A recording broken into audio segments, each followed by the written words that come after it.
and we're off to the races. Hey everybody, what's up? Jer-dog here, jer-dogcomedy.com, the bar comic on YouTube and on Facebook and all that shit. I call myself the bar comic because I travel all around the country, all around the Midwest, mostly the Midwest, based out of Iowa, the show business capital of the world, Ames, Iowa. Thank you, Nathan Allen, the Maniac of Magic, for that joke. Headed on my way to Wausau, Wisconsin right now for the He Said, She Said show that I do with Katrina Brown. And just want to throw down this video blog on my way there. I was thinking about something. Last night we had a show in Rockford, Illinois, and it was pretty good. It was fun overall. It was a good show overall. It was a really good show. But it didn't quite have the magic that is usually there. It didn't quite connect with the audience. I wasn't feeling it, if you will. Still able to get the job done. You know, 20 years in stand-up comedy, you know how to plow through and deliver the goods.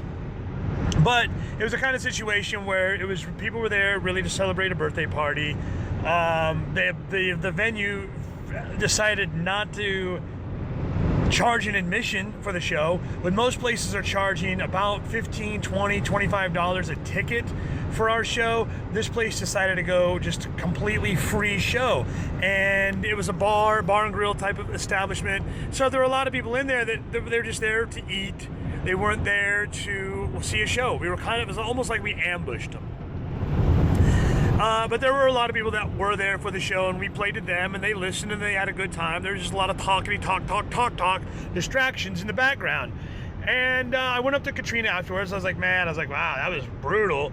We'll recapture the magic tomorrow night. And she's like, oh no, that was fun. That was fine. Did you have a good time? I had a good time.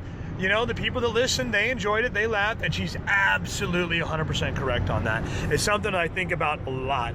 When I hear comedians talk about how they feed off of the energy of the audience, I know exactly what they mean. We totally feed off the energy of the audience. And a lot of times I think we're given the bad advice of, well, there's no such thing as a bad crowd, only a bad performer.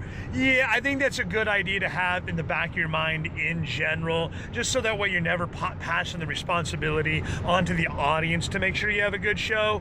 But I do think if you can give them credit for being a good crowd, you can give them credit for being a bad crowd, and then there are shitty fucking audiences.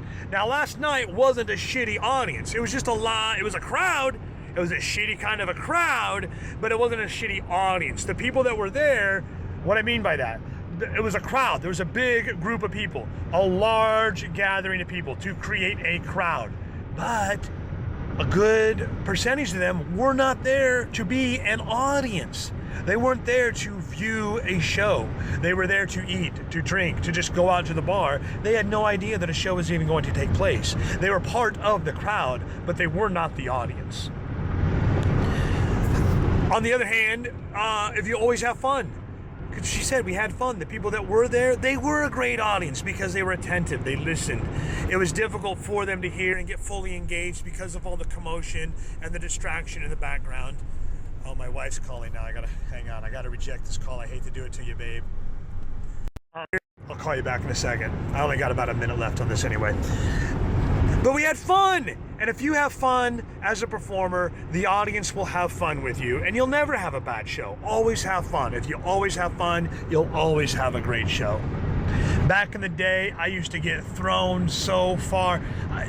Katrina goes, it would make me cry. She was like, yeah. I go, no, I never cried over a set. I don't think I ever once left the venue crying. I got pretty pissed off a time or two. But I've definitely been thrown way off my game by having to deal with a type of situation where there's a lot of commotion, a lot of distraction in the background. And what you have to do, you just have to put it through the filter of, well, who are the people that are here for the show? Are they into it? Are they listening? Are they having a great time? Yes. And that's who I focus on. That's who I deliver my material to. And that's who I'm going to have fun with. And like I said, if you have fun, make a commitment to having fun, they'll have fun with you. You'll never have a bad show. This is Jer-dog, the bar comic. Hope this was fun for you. interesting, informative, useful. Just keep it in mind, be motivated, go out there and make some people laugh this week. Even if you're not a comedian, I don't give a fuck. Tell some jokes. Get some fucking laughter and comedy going in your life. Go see a comedy show. Go bring some friends of yours. Get a big group together and go out to a comedy club tonight. Anyway, spread the love. Hit me up on Facebook. Check out my website, jer-dogcomedy.com. And I'll see you next time. Thanks a lot. Peace out. Adios.